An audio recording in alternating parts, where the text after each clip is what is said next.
أصلت عليك النبي محمد صلى الله عليك النبي محمد. السلام عليكم، نتمنى ان شاء الله تكونوا في احسن الاحوال. شارك معكم خبز صحي بالحبوب والدقيق الكامل بالنخاله ديالو. بسم الله. ناخذ المقادير. وضعت هنا في قصريه كأس دقيق الخروب، كنطحنوه وكنخلوه.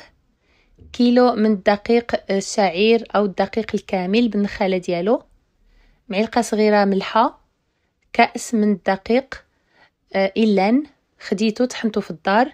إلان صحي بزاف للأطفال والكبار. كأس دقيق الأبيض. معلقة صغيرة سانوج. معلقة صغيرة النافع. معلقة كبيرة زريعة الكتان. معلقة صغيرة حب الرشاد صحي كتير في هاد البرد، وضعوه في الخبز وفي الياغورت. معلقة كبيرة حبوب تشيا أو بذور تشيا. معلقة كبيرة كمون، حبوب الكمون. غادي نخلط، غادي نضيف الكروية، معلقة كبيرة من حبوب الكروية، 4 المعالق زيت الزيتون. كنضيف الماء، وممكن تضيفوا كأس من اللبن. غادي نعجن العجينة 10 دقائق. دهنت العجينة بالزيت الزيتون، غادي ندخلها للفران. غادي نغطيها بالبلاستيك وبمنديل ونخليها تختمر ساعة. كتشوفوا هي اختمرت. قسمت العجينة على 4، كنوضعها هنا في البلبولة رقيقة، وكنطلق العجينة، ما ترقوهاش كتير.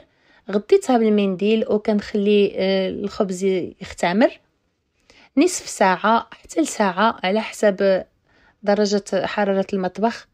خليته يختمر. الفران راه شاعل من الفوق لتحت على 250. كنطيبو على درجة عالية وكنخرجوه كما كتلاحظوا. كيجي رائع وكيجي لذيذ.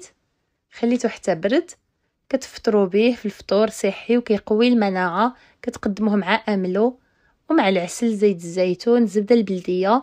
بالصحة والراحة. نتمنى ان شاء الله تجربوه.